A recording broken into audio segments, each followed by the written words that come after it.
I did as think Mimi just power grab Bronya. Even before D hurt her, right? So while hyper carry has been a thing, guys, I think Topaz is just like overrated as because Han March 7th is the thing. And if you have Han March 7th, nobody's gonna be using Topaz. Kafka can potentially stay just because, you know, I feel like DOT is coming back. I feel like Akron's potential is running out. She's like a 40-year-old woman, right? She's basically near the end. Holy shit. Alright, let's go. The Honkaistarrail video, and for today, in celebration of version 3, we are going to be doing a tier list for all the characters, including Madame Herda and then the Remembrance Trailblazer. Unfortunately, Agilia's gonna have to wait for the thing to comment because she's not out at the time of making this video, but it's okay. We still have a lot of characters to go through, and it's been a while since I updated this tier list. And on that note, considering the last time we made this tier list, we were back here in terms of characters, so like up to Robin, I would say, there's a lot more to work with. So I'm going to be going relatively fast compared to my previous tier list, and for characters that don't require too much explanation, I'm gonna keep it short and sweet. If you do want a more detailed explanation, then I'm sure you can find someone who's willing to explain more in the comments, or if it's worth elaborating on, I can try to do so. But yeah, we're just gonna go through every character relatively quickly. This tier list will be graded in a general format. We're not accounting for, let's say, E6S5 or anything of that sort. It's just gonna be what most players can reasonably obtain. That's not necessarily to imply it's free-to-play only. You can also account for maybe E1S0, E0S1, E2S1, things like that. But overall, this should make for a decent reference on what to expect. We have Physical Trailblazer. Physical Trailblazer is going to be in bottom tier. You use them for 5 minutes during the tutorial, and then you realistically have no reason to ever use them because now we have Harmony Trailblazer and Remembrance Trailblazer. So basically, never prioritize Physical Trailblazer. Bailu is going to be, I would say, in mid tier. She's still a good healer, and she still does her job as a healer, but the fact that she doesn't have a cleanse and that she doesn't do much else besides healing makes her relatively easy to outperform by any other sustained character. So while she's not going to be anywhere here per se, then, you know, she can definitely find some use, especially at higher Idolins. Ultimately, she does get outperformed by many high and top tiers. Bronya's going to be in high tier. She used to be much higher, of course, but we have no shortage of turn events and crit boost supports out there, so she's still very, very good. You know what's crazy? I did as think Mimi just power grab Bronya. I'm not even trolling, by the way. I legitimately actually think Mimi might have just reduced Bronya's value drastically. Like, ridiculously drastic. Like, I actually wouldn't even consider using Bronya as a standard selector anymore. Like, straight up. I'm legit not even kidding. She's so fucking good. And she's competitive in the metagame, and she still has teams that she can be relatively best in slot in, for example, like Wuthering, who doesn't particularly care about anything except on-demand turn events and things like that. So she's a good character, and next to Himeko... No, not even Ezio. Even at E1, it doesn't even match. Because the buff fucking lasts 1 turn. Unless you have an E6 Bronya, sure, right? Lasts a little bit. But aside from that, very little people in Honkai Star now can even make use of a 1-turn buff. It's fucking useless, bro. Like, legit. One of the 2 characters you should definitely prioritize with your 300 pulse select if you're a brand new player, and I think, yeah, she'll stay that way because supports of her kind of her line of work will never fall off if we're being, you know, practical. Clara's also going to be in high tier. She's a very ambiguous character. Some people say that she's, you know, overstayed her welcome in the higher tiers of a tier list, and that, you know, now that we have other characters who can do her job better, like Yunli, she's not that relevant anymore, but I disagree. I still think that you can still make her work, especially for pure fiction, and physical damage at the current moment, it's just Argenti and Yunli, neither of which are characters that people actively seek out for, so you can always settle for Clara in physical damage comps. Gepard's going to be in mid tier. The sustain category has not updated really at all since Linkshot, but I would say at this point people are starting to accept that Gepard just doesn't really do enough compared to higher tier sustain characters, and we're expected to get more in version 3. I'm fairly certain we are, and I don't think that he's going to really be staying that much longer. That being said, he still is usable, but as soon as you find higher tier or top tier characters, then you can replace them. Himeko's going to be our first top tier character. She's a good, especially for her accessibility, she's a really serviceable unit, and one of the best standard banner 5-star characters, if not the best, depending on who else you have. So she's good for pure fiction, a very good mainstay there, and then depending on what MOC cycle or even APOC cycle, you can make her, you can use her pretty well. I think that, you know, this might be maybe a little too generous of a rating, but I wholeheartedly believe that Himeko is a very useful character, and as the tier implies, she's valuable in many situations. She can cover a lot of bases. Welta, on the other hand, not so much. She's going to be in mid tier. I really can't in good conscience put him here, because he technically has no one who can do the same job that he can. At the same time, as the tier implies, he doesn't outperformed by many high and top tiers. He just hasn't been standing the test of time as well as people thought he would, and we're now entering the point where power creep is getting fairly substantial, so we'll have to account for that. Maybe might put him here, but for the time being, we'll put him here. Arlen, Yanting, I'm sure it is a mystery where we're going to put him. We're putting him right here, right? Nope. We're putting him here. Same goes for Arlen, and then as well as I'm going to skip Asta for a moment, put Dan Hung here, and Hook here as well. These characters just don't do enough for their respective jobs, and we have too many damage dealers, even a couple 4-stars that could do a little bit more, depending on, you know, how you design them, and then of course you have team comps who can do better. There's just no place for these 3 characters, and him in particular, I might be biased. No, I am biased. No, Yenching's just not. He's just not good. Okay, Asta's going to be in mid-tier. She used to have a decent amount of value thanks to her very niche supportive capability, but now we're getting to a point where general support units can just do her job so much better that she could be used for players who don't have access to that many units, like if they're just starting out, or they're free-to-play character, or not character, or they're free-to-play account, then you can find a reason to use Asta, but overall... If you're just starting out, I don't think there's any point rating Asta, I'm not gonna lie. Like, I really think that the perception of someone that just starts out, you know, I don't want to be a narcissist, but like, I should be the one having like the most say, because I did as just started out in 2025 as Bob. So like, I do personally feel a lot of these units, even if you have them, you just wouldn't use them just because you wouldn't building 2 teams. And if you were building 1 team, there are a lot of super good free units that drastically outperforms. Namely, your RMC, HMC, Han March 7th. These 3 units, like, they're all super good. Super, super good.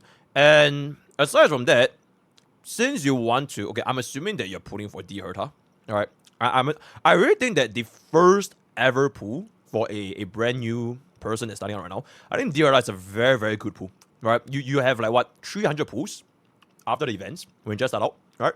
Whether or not she's power crap in 1 month, 2 months, 6 months, 1 year, doesn't matter. Because the objective truth is that she will drastically make your time a lot easier when you just start. Because you have no one else, right? You legit have no other 5-star limited DPS that can match up to what she's performing. Just like exactly how back then, 1.0, Scylla was like, it made your account feel night and day, right? The only motherfuckers that actually cleared MOC 10 were people that basically either got Scylla or they had Ian Ching. Because Ian Ching was against the Ice guy, right? So I do sincerely think that a lot of these, we might do our own tier list. We might do a Bob tier list. But I think I really just wouldn't imagine what our real stars are. It's just a waste of material. Overall, she is one of the support characters that's definitely falling off quite quickly. You can still use her though. Herta, Little Herta, is going to be in top tier. Even with the advent of Madam Herta, or Big Herta, or The Herta, regular Herta, or 4-star Herta is still pretty good because she's a very easy to access character. You can get her to E6 fairly easily. She's a 4-star character, and you can probably get her from just playing the game long enough. And she's a good entry point into pure fiction. She's like that character that you can rely on if you don't have anyone else. And combining these two together will obviously net you some good results at a baseline. For newer pure fictions, I'm sure they're going to find someone to BS their way through higher difficulty scaling and whatnot, and that will force you to use stronger characters. But until proven otherwise, Herta will stay in top tier, if not maybe like the peak of high tier. March, low tier. She's just not good enough.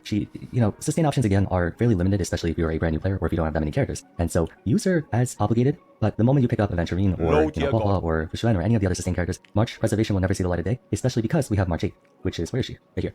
So you're paying an opportunity cost by using Preservation March, even though I think she's cuter in this outfit than this one. Obviously she's going to lose to her fancy schmancy counterpart. So we'll put her here and then replace as soon as better options are obtained, namely her upgraded version or her path switch. Same applies to Natasha. Use her during the early game and then afterwards drop her at the earliest convenience. She's just there to get you through the early game, basically. Payla's going to be in top tier. She's a very, very useful debuffing support character who can be useful in multiple situations. You can use her for, of course, the budget Akron team, and you can also just use her to deal with any kind of boss that needs to be debuffed in, like defense broken, things like that. And overall, again, we're factoring the accessibility. She's not really pull value because she's a 4-star character, but because she's a 4-star character, you can usually go for her as you go for 5-star characters and get more of them. So Payla is a character that until we get better 4-star characters or until we get better 4-star debuffers, she will be in top tier for quite a while, since there's just not many who can challenge her in a niche that doesn't require you to go out of your way. So she'll be in top tier. Qingque is going to be in mid tier. She's still, I believe, not counting like gaming strategies, she's still technically, I believe, the best 4-star DPS character in the game. Well, again, we've only gotten like what, 1, 2, 3, like 4 characters that are 4-star, quote unquote, and all of them are support characters. So she's still technically the best 4-star damage dealer in the game, but usually most accounts can get their hands on at least like 1 or 2 of the future 5-star characters. Oops, that was a mistake. So I just think that Qingque, the argument could be made that she's a good DPS character for her rarity, but we're now in version 3.0 and there are just too many damage dealers. The damage dealing has escalated a lot, and she's ultimately a hyper carry who relies on heavily inconsistent RNG to be effective. So back in the day when there weren't that many alternatives, you could say, yeah, she's worth the resetting hassle, but now not so much. Sampo, I'm gonna put him in low tier. He just really doesn't have a reason to be used, even in dot teams. Like, if you, let's just say you have only Kafka and you don't have Black Swan, even then I would say you could find a reason to use the other dot characters, but yeah, I just think that Sampo doesn't really do anything in the current meta game. Serval is going to be in low tier as well. You could use her because she should. No, stop. Shut up. Nope. Fuck no. At least high tier, if not top tier. Even before D Herta, right? Serval hyper carry has been a thing, guys. Check out this shit. 小娘の所作には面影があった。私は昔同じ魔法を受けたことがある。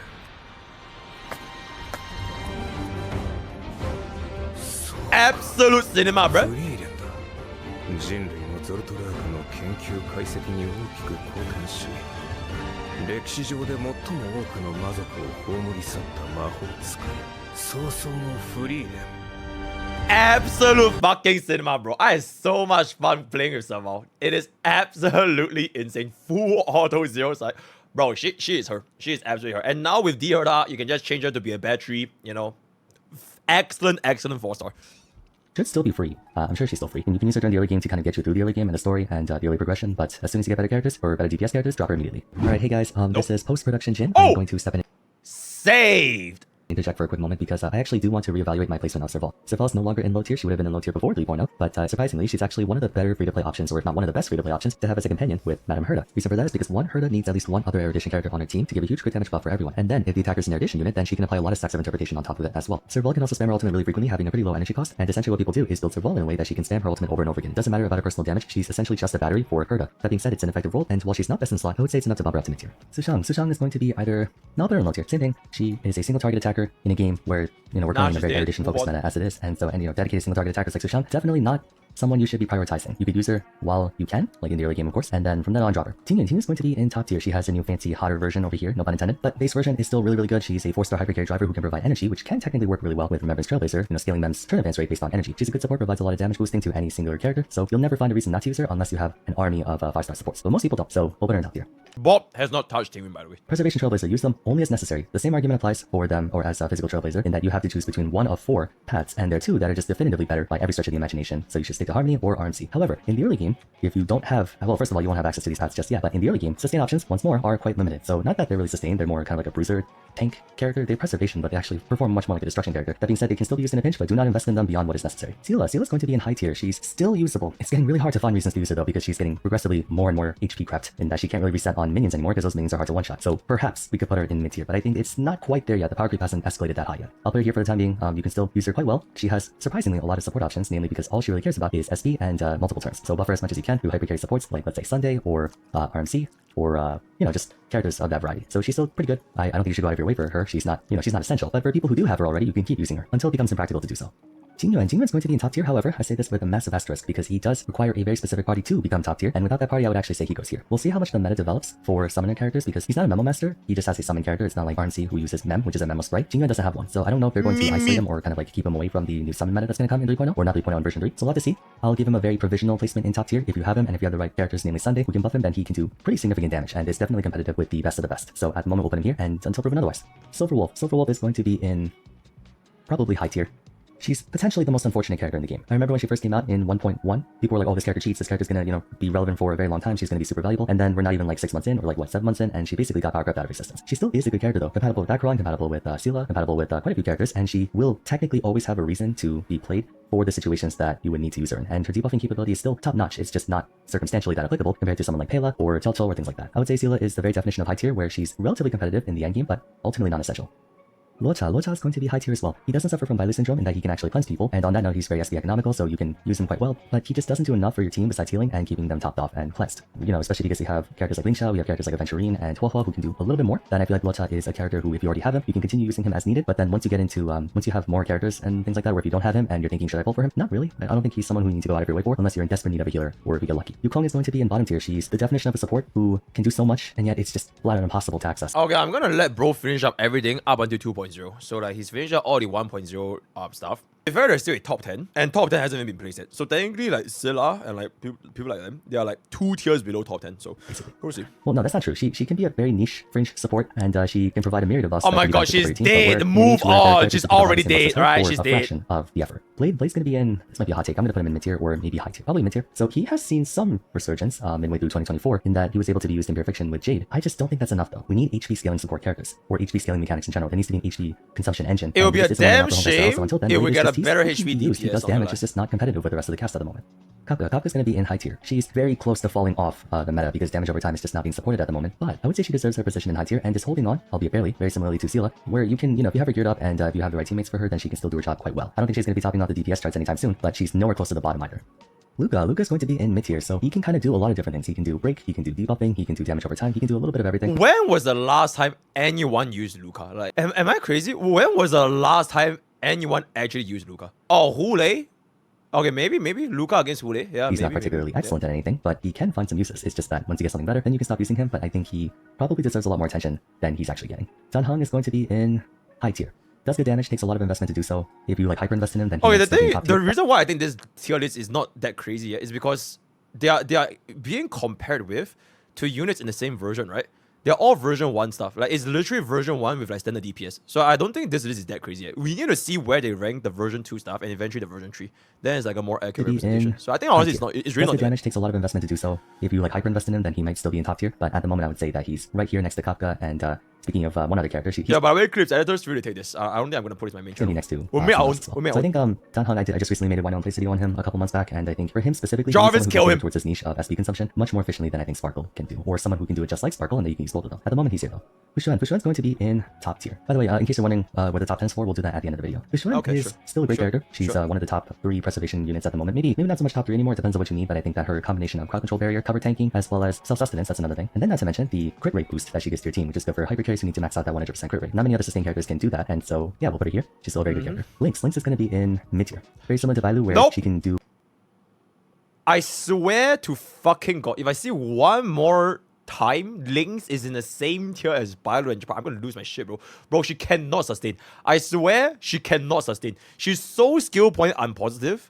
The only good thing she's got is like an emergency cleanse. That's it, bro. Her cleanse is so dog shit, it's crazy. Like legit.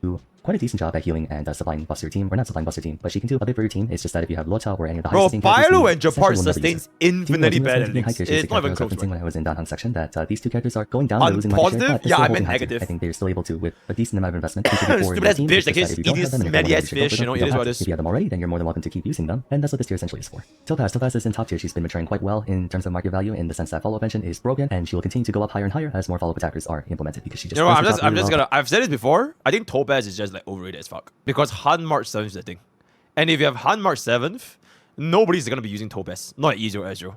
Essentially And it. can back up effectively anyone. Is that you're losing what, I don't know, maybe 90% of the original damage. Sometimes Han March 7 legit does even better than Topaz, because if the guy's not weak to fire, it's like, you know, it is what it is. Providing a lot of follow-up attack damage boost, but also dealing her own damage very nicely. And the When I best, thought- it's just free! Han March 7 is free. So like, at this point, nobody should be putting for Topaz. Like, I'm not even She's going to be in mid-tier. She is also a character who can do a mixture of things, I would say. Probably, you know, it's mostly damage over time and debuffing. That's Topaz about it. has Not too ass bad, cheeks. not too You know great. what? She's Has in ass cheeks? Your mom. Woho is going to be in top tier. She has had a very rocky Just joke, history just where joke, she guys, started just out joke. great and then fell joke. off a little bit because people thought that she just didn't do enough compared to, let's say, Aventurine or Fushuan, especially because healing as a mechanic is just inferior to shielding or cover tanking. So that kind of hurt her a little bit, but then it went back up again after people realized that they need her energy a lot. So she's back in top tier, or no, she never was out of top tier. It's just that people were not sure Yeah, she was going to what? be. She's sitting very comfortably in this tier. Oh, actually, I'm gonna just speed this up all the way towards the end. Alright, we need to speed this up. Okay, let's go. We're almost there. Wow, my voice is giving out. Doing this, I swear, recording a tier list or recording any video for like an hour straight is Wait, bro did this in one shot. That's insane. Bro should just be a streamer. really straining on the vocal cords. I must have drank like at least half a gallon of water during this session. Let's wrap it up. Okay, Sunday's Drink going to be pee top tier. back I don't off. think anyone will disagree. He's one of the best buffing supports in the game, and he'll likely get even Okay, on yep. the MC in Yep. like 2 seconds. I swear, the damage the 3 of these can do so good. Yep. And she deserves to be. Exactly Yep. what the situation, she does so much damage. That is the best side about her. She does way too much damage. Some people are saying that because of her very straightforward way of applying damage, that she's at high risk of getting power crept in the near future, like let's say 3.5, 3.6, 4.0, depending on how fast the game wants to power scale and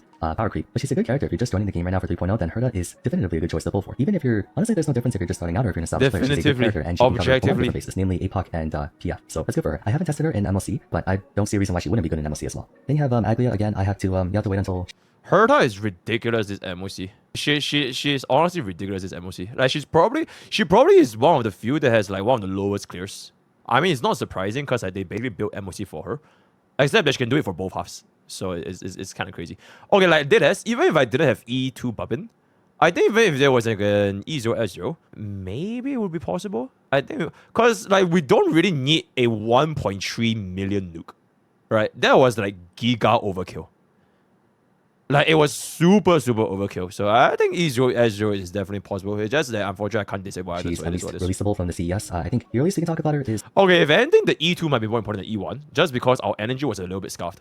Unless Bobbin keeps getting cucked twat, then it's okay. 2 weeks from now, or 2 weeks at the time of upload, which means I need to, what's it called? I need to, we'll do the pin comment thing again. I'm feeling pretty optimistic about it though, so you can look forward to that. And the Okay. Blazer does a lot and is, I would say, firmly established as the best free-to-play support or free-to-play character in the game. They just do a lot for a character that you can get for free. Like, their supportive capability rivals E0, S0 supports like Robin and Sunday and Bronya, or especially they just beat out Bronya altogether. But like, compared to Sparkle, Robin, and Sunday, RNC is just as good as them, which if you think about it, for a free-to-play character that you get for free is inconceivable. It's mildly conceivable. It honestly is inconceivable.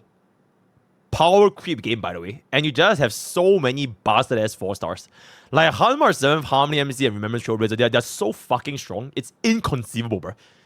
It's legit inconceivable. Because I have a feeling that they're doing that on purpose, maybe to help us out with the higher difficulty ceiling of version 3. However, it is a welcome addition to the game, and I think it's a very fun character. Okay, so now that we've covered every single character up to version 3.0 minus Aglia due to the inability to talk about her publicly yet, it's time to go through our top 10. To repeat, it's contextual. It can depend. Okay, this is the most important segment. Okay, wait. Before we talk about top 10, let's just take a look at his top, high, mid, low, and bottom tier. I'm assuming it's in no particular order, right? It's just based on the banner order, right? It's just based on the banner, so there's no particular order. First come, first serve.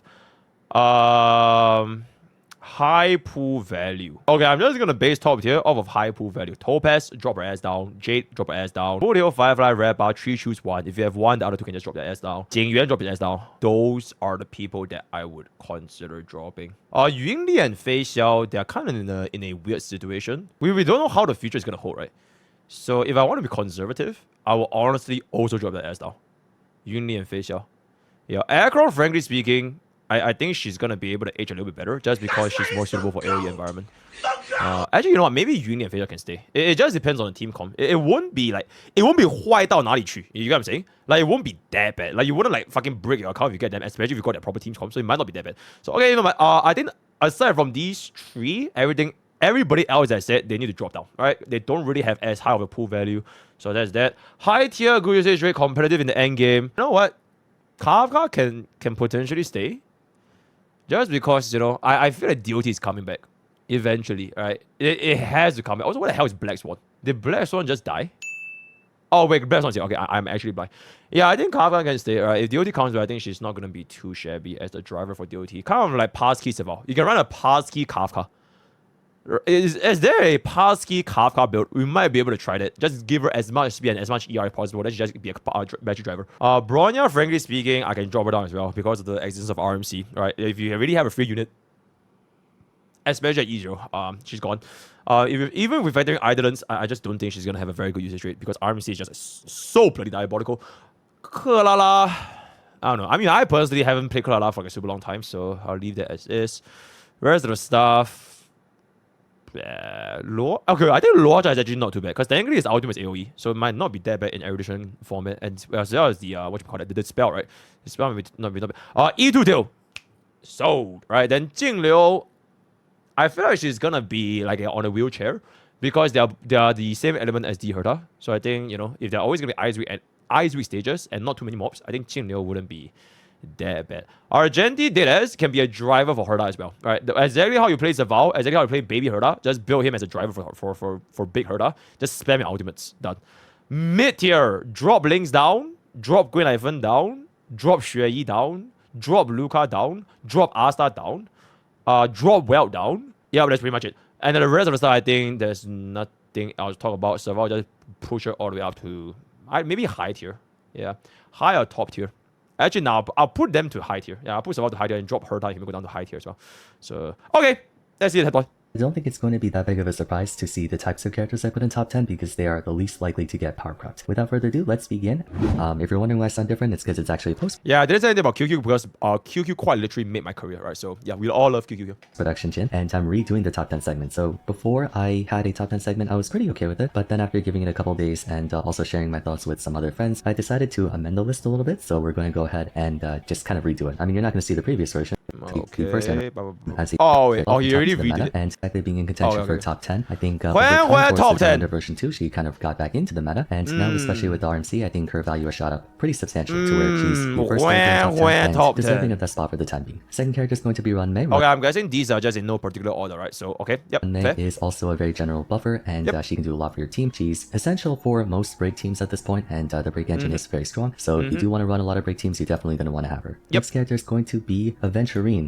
Aside from the bug, I think that Aventurine is currently the best sustained character in the game, and they fixed the bug. Hail Aventurine, hail boss, they fixed it. For follow-up attack teams as a kind of tank DPS, but you can also just use him as a general sustain character. That's the whole purpose of him. He's super good. Next character is going to be Harmony MC. If you don't have Fugue, they're essentially obligatory. You need to have them to even have a functioning super break team because they're the only ones who can provide super break. And without them, you straight up just cannot run a break team. That's the whole purpose. So while I wouldn't exactly call them the best supports in the game, they're the heartbeat of the combat engine, and so you definitely need to have them. That being said, they're free, which is convenient. You don't have to pull for them. Next character is going to be Robin. Robin, like I said, is by far one of the best characters in the game, and she will continue to be for a long time. It's going to take a while to power creep a character like her, even if they do release another follow-up attack support. She does so much for a bunch of characters who aren't even in the follow-up. Robin is not a follow-up attack support, by the way.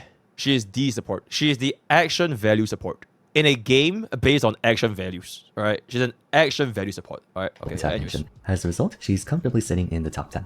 Lingsha is going to be the next character in top 10. I take back what I said about Aventurine being the best sustained character. He's the best character in terms of survivability. Let's get that out of the way. But if we're talking about overall usability and utility, I think it's a pretty close tie between him and Lingsha. Lingsha just does so much for a team. She can be a sustained character. It is what it is, box boy. She can sometimes outperform the break team. Back to McDonald's with you. Out you go. She can heal. She can cleanse. She can do so much for your team. And it is what it is. Hey, guess who can't cleanse, guys? Hey, guess who can't cleanse? Oh, the filthy fucking effect reservation. Yo, cleanse that shit, bruh. This character is going to be Sunday. Sunday is a staple support character, one of the best in the game, Sunday, and very convincingly. Fugue is going to be up here as well. If you combine her with Lingsha and Run Mei, like I mentioned, these three completely destroy the we have 2 more. The purpose for being up here is identical to Harmony MC. Okay, chat, we have 2 more, right? I'm gonna guess, but I think I agree with every single one so far. Right? I'm in complete agreement with every single one so far. Completely fine. I think the next two probably D Herta and RMC. Not gonna lie. The thing is, these other units, you kind of need them both, right? Like for an Aircron, you definitely need Jiao Qiu, and then for like a Facial, you kind of need Babin for them to be like competitive. For them to be competitive, and all these break DPS, they're kind of the same, and I can't fit all three, right? Unless I only choose one. Rapper. Okay, you know what? Me personally, I'll just be neutral. I'll pick Herta and RMC. I'll pick Herta and RMC. Because if they do pivot the endgame environment to be focused on erudition-based environments, like your 5 targets, who knows, more than 5 targets, because we technically can have more than 5 targets in our team right now, right? Erudition is going to be really, really fucking good. So this is just me guessing. Right? Where basically you need her to even have a functioning Super Break team. And because she's a heartbeat of a combat engine. Okay, this. If I don't have Aircron, I would never put Jiao Qiu. I just wouldn't. You know, it's just not worth it. She will contribute much for your account, and on top of that, she's just a really broken character in general, so she'll be here as well. Next character is going to be Remembrance Trailblazer. Okay, so it basically boils down to the last one. I'm guessing D Herta. Having both of them in the top 10 might be kind of redundant because they're the same character, but I can get away with having both of them in top 10, I think. They're really good in their respective niches, I'm guessing one of the best, and they're also free. Being free is good for your pull value, because you don't have to pull for them. Last character, because they're at 9, it's a tie. I'm gonna say it's a tie. A tie between Herta and Facial. It's a Herta and Facial. Rest in peace, Firefly. Rest in peace, Skipper. Rest in peace, Aggron. Rest in peace, rest in peace, but a bitch. So it's gonna be my big wife. And okay, I don't really think Herta is my girlfriend. She's more like a, I don't really know. She's like a grandma. She's a one night stand. That's crazy. She's my hack. She's my Maho Shoujo. Oh, she's the friend that I always go out with to have a drink at night.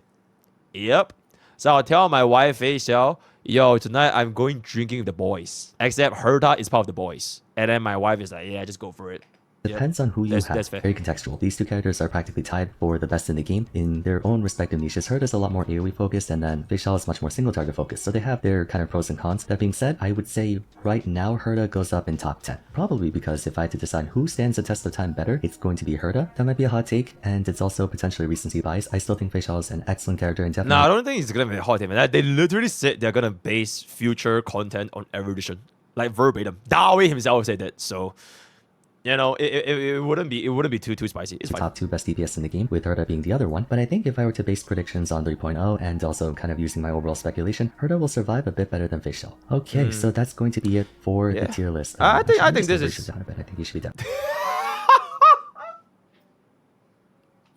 I'm dead. I think top 10 is pretty non-controversial. I really don't think there's too much of a debate here. Maybe a bit of a debate might be whether or not Aircron deserves to be there, because technically speaking, Aircron is still very, very strong. She's still extremely strong, and she gets even stronger with Jiao Qiu. But it's a little bit more like, in terms of room to grow, right? In terms of room to grow, Herta has a lot of room to grow. She does not have a best in slot team like at all. She doesn't have a best in slot support. She doesn't have a best in slot sustain. Fuck, she doesn't even have a best in slot erudition. Like, y'all might think that best in slot erudition right now is Jade, but realistically speaking, Jade isn't really truly best in slot. If you get what I'm saying. She's kind of like in a halfway point. Like Jade is basically Herta's shoe, right? Herta wears Jade like a fucking shoe, right? She's basically her speed boots. That's pretty much it. So I feel like if we are gonna get a stronger erudition, a stronger support that is like more synergistic with Herta, I really hope that we get a support that not only gives us energy battery, but also have erudition target skill or basic attack. So something that can actually damage enemy at the same time. And then for our sustain, I'm hoping for something like a Lingsha, because technically Lingsha is considered as an erudition sustain, but Lingsha has half a kit being tied to break. And Big Herta does not give a shit about break. So I hope to see some kind of either abundance or preservation that has more AoE attack. Then with that team in the future, I think it's very likely that Big Herta is gonna be much stronger than Aircron. I don't really know where can Aircron go, guys. I think she's like reaching her limit. She already has like a very good, which is Jiao Qiu. Sustain wise, you want to run Aventry, it's fine. You want to run Lingsha, it's fine. You want to run fucking Gallagher, is also fine. Akron's second ability. Yo, we have that right here. We have that right here. Where is she? Where is she? Pella! Akron's second ability. Stack on the defense down. 58%. Fantastic. I think she's fine because I can still clear without Jiao Qiu. Akron days are over. In the dumpster within 3 patches. I feel like Akron got a lot. I feel like Akron's potential is running out. Okay, that's not a objective thing. It's just my personal opinion. I think Herta has a lot more room to grow than Akron. It's like Akron is like she's like a 40-year-old woman, right? She's basically near the end of her days, alright? Herta is like a girl with limitless potential, right? She just entered the working industry, day 1 on the job, 0. Oh my god, Herta is like an intern. Herta right now, she's basically an intern, and Akron is like the baba at the fucking office that is like just chilling, smoking cigarettes every 10 minutes and just waiting for her retirement, right? That's what I kind of feel like. Okay, I think we can wrap up this video. Yo, VARS, excellent goddamn react. Yo, clip channel, feel free to take this. Very good. Yep, see you guys in the clip channel. Bye. You have cooled your last cool, my man.